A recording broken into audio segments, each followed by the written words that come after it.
Whenever I was a little boy, I was with my mom and my sister Christmas shopping, and I saw this little dog. It was like a Saint Bernard, and it was a stuffed animal, and it had one of those little medic first aid kit barrels around its neck, and then it had a little helmet that had the first aid sign on the front of it. And I fell in love with this dog. But of course, I was in a toy store, and I was, in first grade or something like that. And so I loved everything that was around me, and I wanted everything. But my mom really saw some kind of twinkle in my eye and really wanted to get that dog for me. And my mom was actually diagnosed with MS about 2 years before I was born. And whenever I was young, she had a lot of difficulties just getting around, walking, being able to talk. Her speech was often affected by her MS, and her feet would be turned in, and she would have a lot of difficulty just trying to walk around the house, much less going shopping in the mall. And she saw how much I loved that dog, and she saw that it was the only one left. So she went through all of this trouble of trying to get this dog put on hold. But of course this was Christmas time, and they wouldn't do that. So she was trying to hide it or do whatever she could. And I didn't think anything about it again. And then on Christmas morning, of course, I opened up a package, and there was this little Saint Bernard dog, and I remembered it, and my dad videotaped me opening it, and he ended up putting it on DVD and giving me like a compilation of this one year that we had all these Christmas events, and opening up that present was on that DVD, and I found out how great of a sacrifice that my mom made in order to make sure that I got that little dog.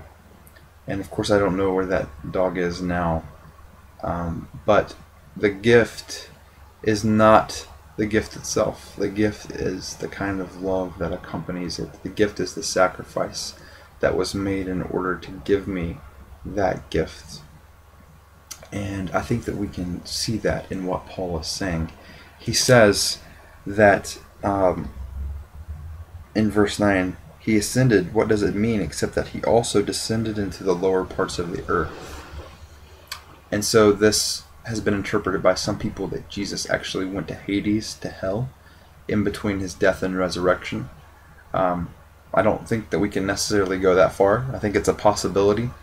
But we know that Jesus at least experienced death. And the point that Paul is making is that Jesus experienced death in order to be able to give us these good gifts. And so the gift in and of itself is the sacrifice that was made in order for us to receive it. And those gifts that he gives to us, he lists in verse 11. Now what's interesting is that we find more detailed lists of the gifts that are given in 1 Corinthians chapter 12, Romans chapter 12, and also in 1 Peter chapter 5. Paul has a more exclusive, limited list here in Ephesians chapter 4, and I think there's a reason why. And those gifts that he mentions are apostles, prophets, evangelists, and then pastors and teachers. And there's a rule in Greek called the Granville-Sharp rule, which basically says anytime that two proper nouns are connected by and, that it's really referring to the same thing. And so this office of being a pastor is really being a pastor and teacher, being a pastor slash teacher. And so that's one gift rolled into, two gifts rolled into one, I should say. So beginning with the first gift of apostle. Apostle simply comes from, there's a Greek noun, apostolos, but there's also a verb form, which is apostolo, which means I send. And there's a technical meaning to this, and then there's a generic meaning to apostleship. The technical meaning, I don't think exists any longer. The technical idea of being an apostle is someone who is actually commissioned by Jesus Christ. And we find evidence that this kind of gift or this kind of status no longer exists, because it would have ended with the death of Jesus' apostles. And we even find in Acts chapter 1 that they're not really sure what to do, because Judas, one of the chosen ones, has defected. He's died. He's killed himself. And so what are we supposed to do? Where there are supposed to be 12 apostles. And so they have this criteria that has to be met.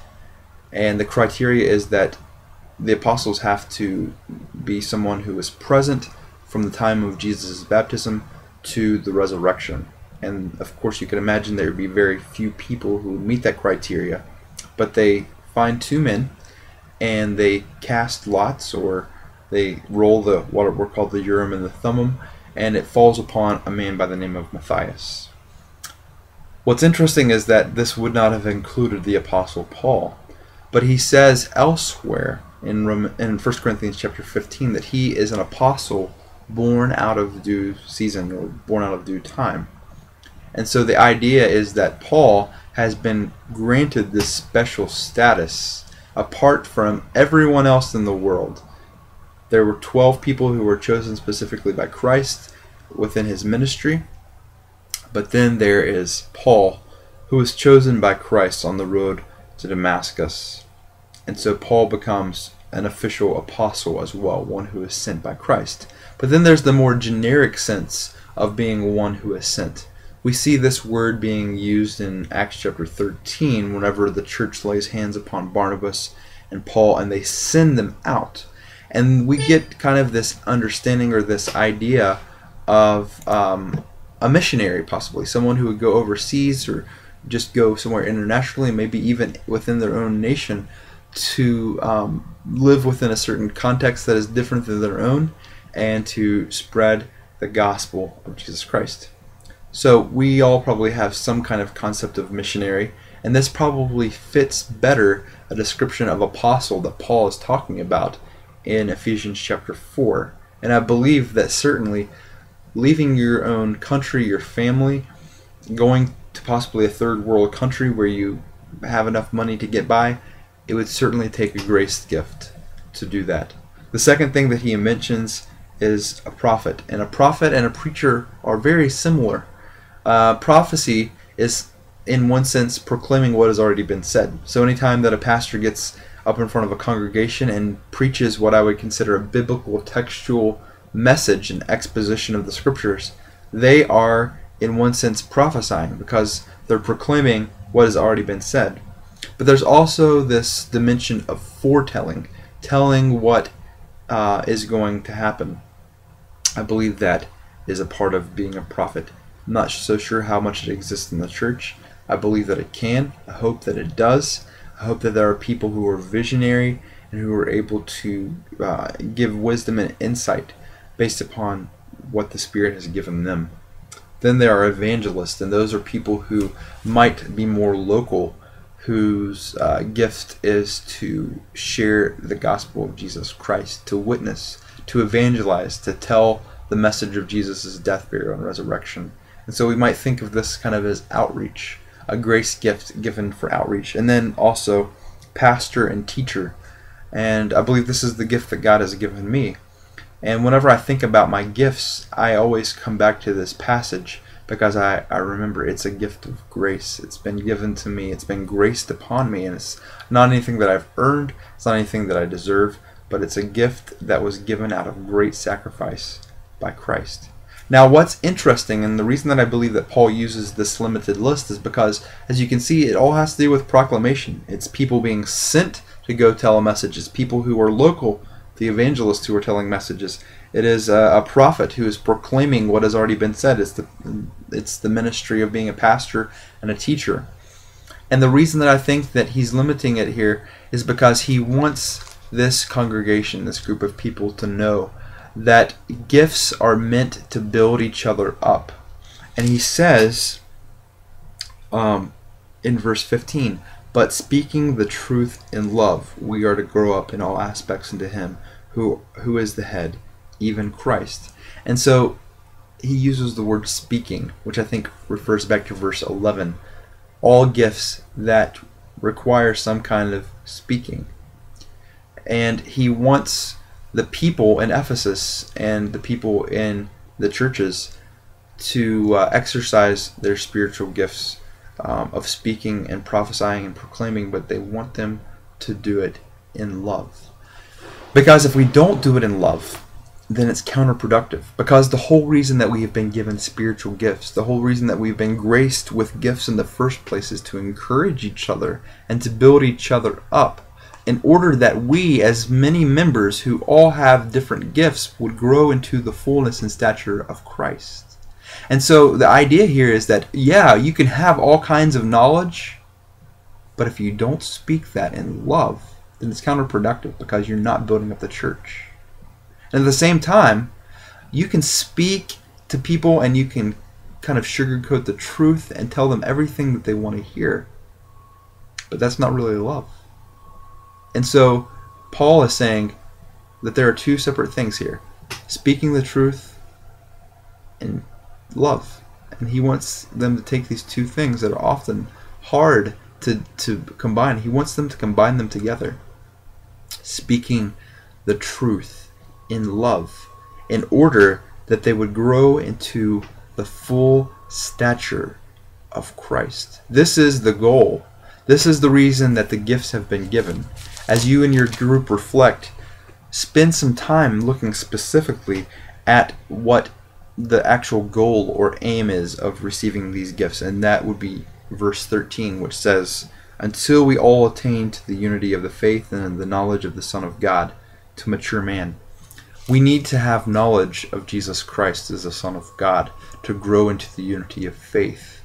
And Paul says the reason that we need to know all this, and the reason that we need to communicate it to one another in love, is so that we won't be blown away as children by the winds of doctrine. And so it's this idea of continuing to grow together, of edifying each other, or building each other up and encouraging one another. And if you read 1 Corinthians chapter 12 and Romans chapter 12, you'll find that many different gifts are listed there. And those gifts might pertain to you more closely than the gifts in verse 11. But the point is that Paul says, to each one a gift was given. Everyone who has placed their faith in Christ, who participates in the church, has at least one spiritual gift.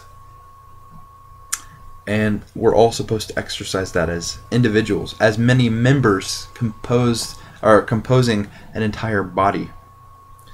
And so it's going to be incredibly important for you today in your discussion, the time that you have left, to discuss what your spiritual gifts are and how you might be able to cultivate your gifts, how you might be able to use the grace that has been given to you to build someone else up, to encourage them, and so that as you and the person sitting beside you and the person sitting beside them can come together in the unity of faith, to stand firm, to grow in the knowledge of the Son of God, in order that we as the church might someday really begin to resemble who Jesus is, to represent His grace, His love, and His mercy and servitude in the world. This is why we've been given grace gifts. And so that's why Paul is urging them at the beginning of the chapter, "Therefore I urge you to walk worthily of the calling that God has placed upon your life."